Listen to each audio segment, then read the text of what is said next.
আজকে জুমার আলোচ্য বিষয় হয়েছে মসজিদ তৈরি ও উহার হেফাজত।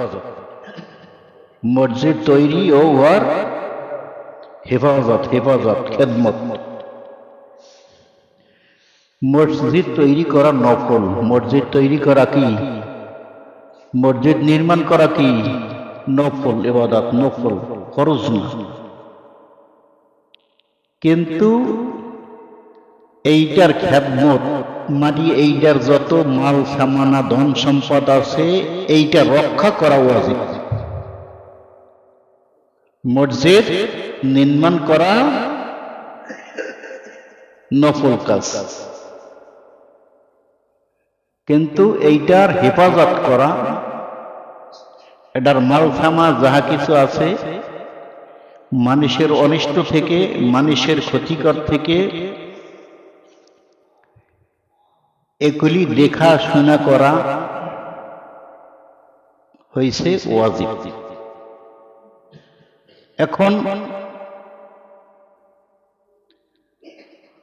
মসজিদ মাদ্রাসার সম্পদ তো অনেক সময় আমরা নিজেদের ব্যক্তিগত সম্পদ মনে করি, কিছুই মনে করি না। কি করেন? মসজিদ মাদ্রাসার সম্পদ কার? আল্লাহ, স্বয়ং আল্লাহ। আল্লাহ রসুল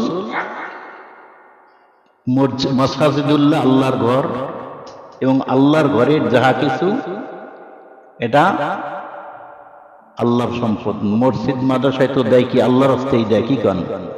আল্লাহর রাস্তায় দেয়, যেটা দেয় এটার উপরে কারো কোনো দাবি থাকে না। এই জন্যে এই মসজিদগুলি সম্পর্কে রাসূল পাক সাল্লাল্লাহু আলাইহি সাল্লাম একখানা হাদিস রওয়ায়াত করেছেন। হাদিস শরীফে রাসূল পাক সাল্লাল্লাহু আলাইহি সাল্লাম বলেছেন, ইজা মারারতুম বিরিয়াদিল জান্নাতি ফারতাউ কিলা ওয়া মা রিয়াদুল জান্নাতি ক্বালাল মাসাজিদ। আল্লাহ রাসূল সাল্লাল্লাহু আলাইহি সাল্লাম হাদিস শরীফে ইরশাদ করেছেন, হে সাহাবীরা, তোমরা বেহেশতে বিচরণ করবে এবং উহার ফল সঞ্চয় করবে, ফল আহরণ করবে। কি বলছে? জবাব দিবেন, কথার জবাব দিবেন। জবাব দিলে বুঝবো আপনার কথা বুঝেন। আর যদি কবরস্থানের মতন চুপচাপ ভাড়া দিন বসে বুঝবো তো কথা বুঝেন না, তাইলে যেই কথা না বোঝে ওই কথা বক বক করা না করা ভালো। আমি কি কই বললেই তো দেই, মাঝে মাঝে জিজ্ঞাসা করি, দেখি না আবার আপনারা ঘুমান কিনা। মাঝে মাঝে একটু ঘুমাই, ওই যে দেন না ঘুমাইতে আছে। কি করেন? এই জন্য মাঝে মাঝে জিজ্ঞেস করি, আওয়াজ দেবেন, বুঝবো আপনারা আমার কথাটা শোনেন। কারণ এই শোনা এবং বোঝা আল্লাহর রাসূল নিজেই বলছে, কোরআন শরীফের আয়াত, ওয়াকালু সামিনা ওয়া আতানা। তোমরা কথাগুলি কি করো? শোনো এবং আমল করো। যদি নাই শোনেন, নাই বুঝে আমল করবেন কি? কি কন? কথা ঠিক কিনা? তাইলে মাঝে মাঝে একটু আওয়াজ দিলে বুঝবো না আপনারা ঘুমান না, জাগ্রত আছেন। ঠিক না? তাইলে আল্লাহ রসুল নিজে বলতেছেন, তোমরা বেশি বেশি করে বেহেশতে গমন করবে এবং বেহেশতের ফল খাবে। সাহাবীরা আরজ করলো, ইয়া রাসূলুল্লাহ, ইয়া হাবিবাল্লাহ, দুনিয়ার জমিনে আবার বেহেশত কোথার থেকে আসলো? দুনিয়ার উপরে বেহেশত কোথার থেকে আসলো? আল্লাহ রাসূল সাল্লাল্লাহু আলাইহি ওয়াসাল্লাম বলেছেন, ইজা মারারতুম বিরিয়াদিল জান্নাতি, ইজা মারারতুম বিরিয়াদিল জান্নাতি ফারতাউ কিলা ওয়া মা রিয়াদুল জান্নাহ ক্বালাল মাসাজিদ। আল্লাহ রাসূল বলেন, দুনিয়ার জমিনকে আল্লাহ রাসূল তিনটা জায়গাকে জান্নাতের সাথে তুলনা করেছেন। তিনটা জায়গায় এক নম্বরে হয়েছে কি? মাসাজিদুল্লাহ, যেইটা আল্লাহর ঘর মসজিদ, এইটা হইছে কি জান্নাত। আল্লাহর ঘর যেটা আল্লাহ ঘর যেইটা, এইটা হইছে কি জান্নাত। তারপরে মাদ্রাসাতুল বাইতি, আর আল্লাহর রাসূল বলেন যেটা আমার ঘর। বাইতুল্লাহ মসজিদ হইছে আল্লাহর, আর মাদ্রাসা হইছে কার? আল্লাহর রাসূলের। বাইতুল্লাহ ও বাইতুন নবী সাল্লাল্লাহু আলাইহি সাল্লাম, মসজিদ হইছে আল্লাহর ঘর, আর মাদ্রাসা হইছে আল্লাহর রাসূলের ঘর। এই 2 নাম্বার। 3 নাম্বার হইছে যেই সমস্ত জায়গার ভিতরে কোরআন এবং হাদিসের আলোচনা করা হয়, আল্লাহ আল্লাহর রাসূলের মাহাত্ম্য বর্ণনা করা হয়, এই জায়গাটাকে আল্লাহর রাসূল জান্নাত বলে সাব্যস্ত করেছেন। বলেন সুবহানাল্লাহ। আরজ করলি ইয়া রাসূলুল্লাহ, দুনিয়ার জমিনে জান্নাত কোথার থেকে আসলো? আবার আমরা জান্নাতে যাব, জান্নাতের ফল খাবো। ফলগুলি কি?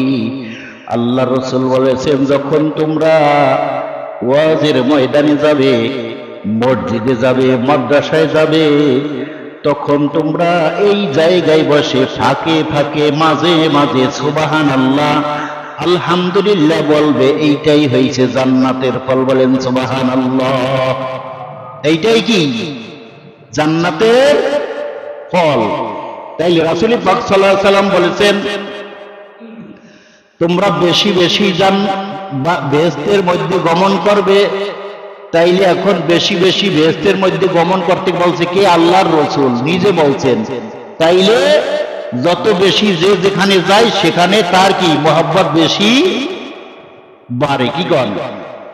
মহব্বত বেশি বাড়ে। মসজিদগুলি কোথার দিকে আসলো? দুনিয়ার ভিতরে সর্বপ্রথম ঘর হইছে কোনটা? বাইতুল্লাহ। সর্বপ্রথম ঘর হইছে বাইতুল্লাহ। আল্লাহর হুকুমে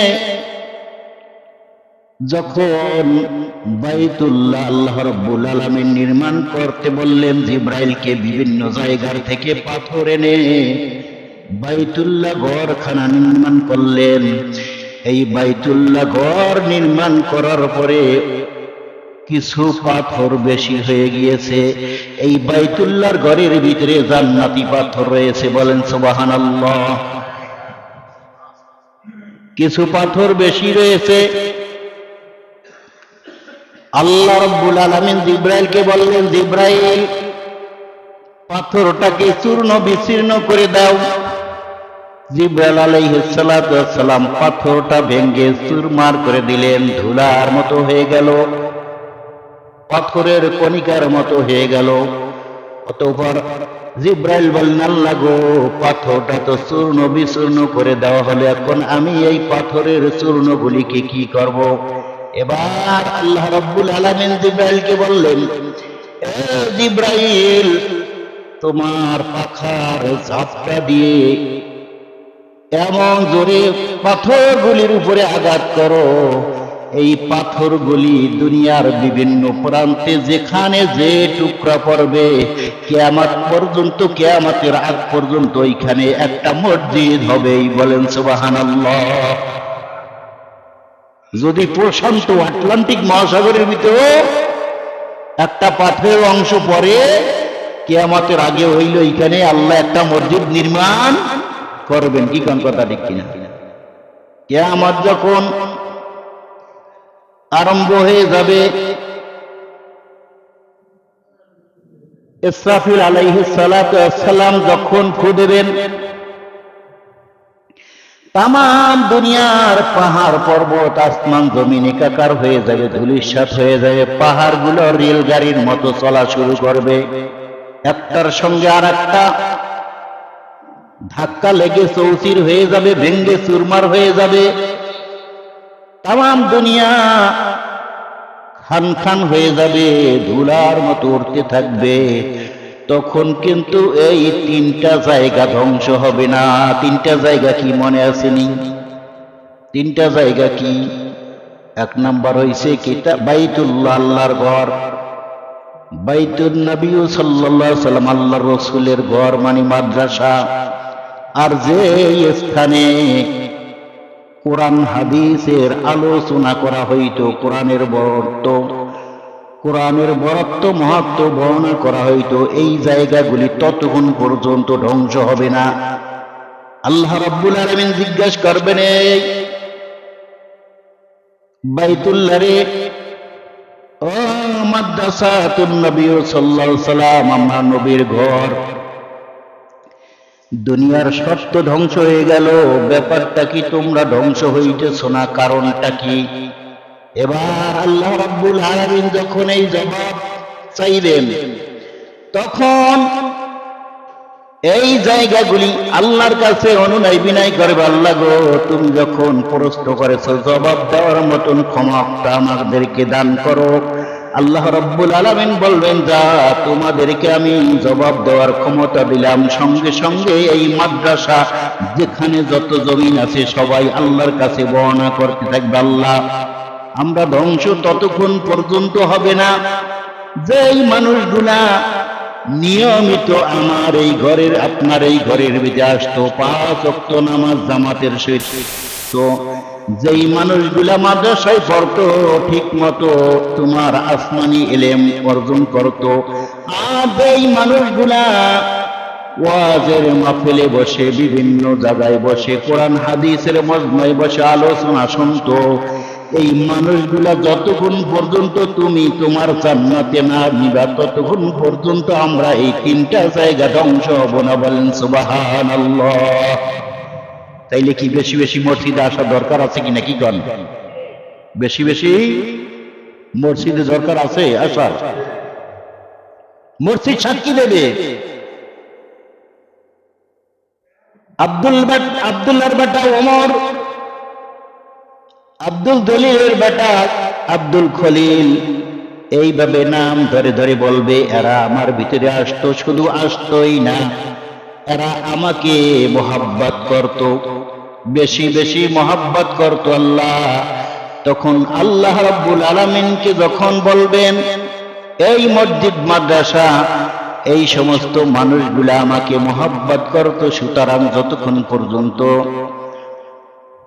তাদেরকে জান্নাতের ফয়সালা না দিবেন, জান্নাতে যাওয়ার অনুমতি না দিবেন, ততক্ষণ পর্যন্ত আমরা ধ্বংস হব না। আল্লাহ বলবেন, দিলাম, অনুমতি দিলাম, জান্নাতে যাওয়ার অনুমতি দিলাম। বাইতুল্লাহ কোন মসজিদ? দুনিয়ার সর্বপ্রথম ঘর কোনটা? বাইতুল্লাহ। প্রথম ঘর কোনটা? বাইতুল্লাহ। এই বাইতুল্লাহ প্রথম ঘর আল্লাহর। এইটা হবে কি? রেলের ইঞ্জিল। রেলের ইঞ্জিল সামনে থাকে না ডাব্বাটা সামনে থাকে? কি কন? রেলগাড়িতে উঠছেন না, রেলগাড়ির ডাব্বা সামনে থাকে না ইঞ্জিল সামনে থাকে? ইঞ্জিল থাকে সামনে। বাইতুল্লাহ হবে ইঞ্জিল। আর পৃথিবীর ভিতরে যত মসজিদগুলি রয়েছে এগুলি হবে সব ডাব্বা। ইঞ্জিল, বাইতুল্লাহ, বাইতুল্লাহ নামক আল্লাহর এই গড্ডা সামনে সামনে যাবে, আর সমস্ত দুনিয়ার মসজিদগুলাই বাইতুল্লাহর পিছনে পিছনে সবাই জান্নাতে যাবে। বলেন সুবহানাল্লাহ। আল্লাহ বলবেন, যাহারা আমার ভিতরে বেশি বেশি আসতো আর আমাদেরকে মোহাব্বত করতো, আমরা কি মসজিদকে মোহাব্বত করি কিনা? কি কন? মোহাব্বত করি। আমরা মসজিদকে ভালোবাসি, মাদ্রাসাকে ভালোবাসি। ভালোবাসি বিদায় যখন যার দরকার এইটা দেওয়ার চেষ্টা করি। কি কন? কেউ আর্থিক দিয়ে সাহায্য করে, টাকা পয়সা দিয়া, কেউ টাকা পয়সা দিও না, 2টা কথা দিয়ে সাহায্য করে, কেউ শ্রম দিয়ে সাহায্য করে। কি কারণে করে? ভালোবাসার কারণে। কি কন? তখন আল্লাহ রাব্বুল আলামিন অনুমতি দেবেন এদেরকে জান্নাতে নেওয়ার। তখন এই মানুষগুলা কি জান্নাতে যাওয়ার অনুমতি পাবে। এই 3টা জায়গা যতক্ষণ পর্যন্ত এদের ভিতরে যারা বেশি বেশি আসতো একমাত্র আল্লাহকে রাজি এবং খুশি করার জন্য, এদেরকে ছাড়া এই তিনটা জায়গা জান্নাতে যাবে না। তাইলে কি এই সমস্ত জায়গায় আসার দরকার আছে কিনা? কি কারণ আছে? এরপরে আসেন আল্লাহ রাসূল সাল্লাল্লাহু আলাইহি সাল্লাম অন্য আরেকখানা হাদিস শরীফে ইরশাদ করেছেন, ইয়াতি আলান নাসি জামান ইয়াকুনু হাদিসুহুম ফি মাসাজিদিহিম ফি আমরি দুনিয়াহুম ফালা তুজালিসু ফালাইসা লিল্লাহি ফীহিম হাজা।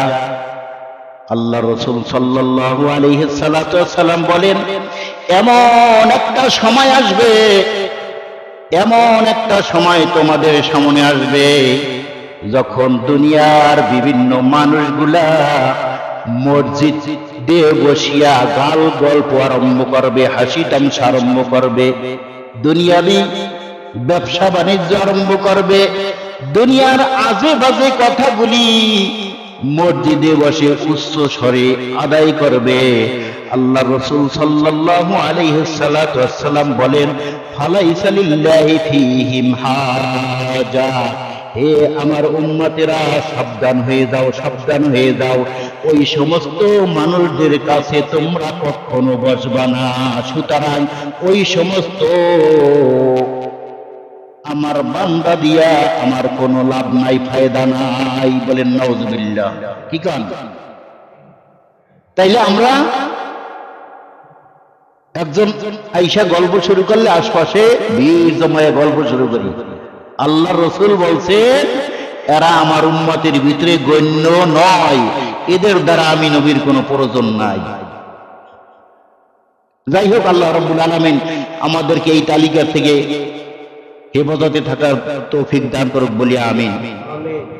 তাইলে মসজিদে বসে কি জোরে জোরে গল্প গুজব করা যাবে না, গোল হয়ে বসে দুনিয়াবি কোনো কথা বলা যাবে না। রাসূল পাক সাল্লাল্লাহু আলাইহি সাল্লাম ইরশাদ করেছেন। ইহার পরে আসেন কোরআনে কারীম থেকে একটি আয়াতে কারিমা তেলাওয়াত করেছিলাম, ইন্নামা ইয়ামুরু মাসাজিদিল্লাহি মান আমানা বিল্লাহি ওয়াল ইয়াউমিল আখির ওয়া আকামাস সালাতা ওয়া আতাজ যাকাতা ওয়া লাম ইয়াখশা ইল্লাল্লাহ ফাআসা উলাইকা আইয়াকুনু মিনাল মুহতাদিন। আল্লাহ রাব্বুল আলামিন কোরআনে কারীম সূরাতুত তাওবার 17-18 নম্বর আয়াতের ভিতরে বলতে, নিশ্চয় মসজিদ নির্মাণ করবে ওই সমস্ত মানুষগুলা, মসজিদ নির্মাণ করবে ওই সমস্ত মানুষগুলা আমানা বিল্লাহ, যারা আল্লাহর উপরে পরিপূর্ণ ঈমান রাখে। কি কল? যারা কি আল্লাহর উপরে পরিপূর্ণ ঈমান রাখে। এখন আমরা বলতে পারি, হুজুর মসজিদে যারা আসে, মসজিদ কমিটি যারা, সবাই তো ঈমানদার, আল্লাহরে মানে, আল্লাহরে বিশ্বাস করে। এই ঈমানদারেরও কতগুলি কোয়ালিটি আছে ভাই। কিছু কিছু দেখবেন মারামারি কাটাকাটি করিয়া কমিটি ওর জন্য কত চেষ্টা করে, আন্দোলন করে। কি গান কি করে কিনা? এদের অধিকাংশ মানুষ যারা কি মসজিদ মাদ্রাসা আমানতের খেয়ানত হয়। কি কন? মসজিদের আয় ব্যয়ের কোনো হিসাব থাকে না, এরাও তো ইমানদার। কি কন? ইমানদার না? অথচ আগেই বলেছিলাম মসজিদ তৈরি করা নফল, কিন্তু এই মসজিদের সম্পদ এগুলি তত্ত্বাবধান যারা দায়িত্বে থাকে তাদের দেখে শুনে হেফাজত করা ওয়াজিব। দেখে শুনে হেফাজত করা কি ওয়াজিব। তাইলে যারা আসে এরাও তো ইমানদার, আবার এদের দ্বারাই মসজিদের আমানতের কি হয়? খেয়ানত হয়। এরা কোন ধরনের ইমানদার? আদমশুমারিতে ইমানদার হইলে চলবে না, আল্লাহর রাসূলের দলিল অনুযায়ী ইমানদার হইলে কাজ হবে। কি কারণ? ঠিক কিনা? তাইলে এক নম্বরে যে কি আমানা বিল্লাহ, সে কি করবে? আল্লাহর উপরে ঈমান রাখবে, ওয়াল ইয়াউমিল আখির, কিয়ামতের উপরে বিশ্বাস স্থাপন করবে, ওয়া আকামাস সালাতা, 5 ওয়াক্ত নামাজি হইতে হইবে। বহুত কমিটি আছে আর পদের জন্য পাগল হয়ে যায়, কিন্তু নামাজ রোজার ধার ধরে না। এদের মতো মানুষ মসজিদে কমিটিতে থাকার মতো যোগ্যতাও রাখে না। আমার কথা আল্লাহ নিজে বলতেছেন। কি গণ মসজিদ নির্মাণ করবে ওই সমস্ত মানুষগুলা আমানা বিল্লাহ, আল্লাহর উপরে ঈমান রাখবে। যেই ব্যক্তি ঈমান আনছে, ঠিক মতন ঈমান আছে আল্লাহর উপরে, কিন্তু সে কখনো নামাজ তরক করতে পারে না। কি গণ কথা ঠিক কিনা? আর যে ঠিক মতন নামাজ আদায় করে না, সে কিন্তু কমিটিতেও থাকার যোগ্য হইতে পারে না।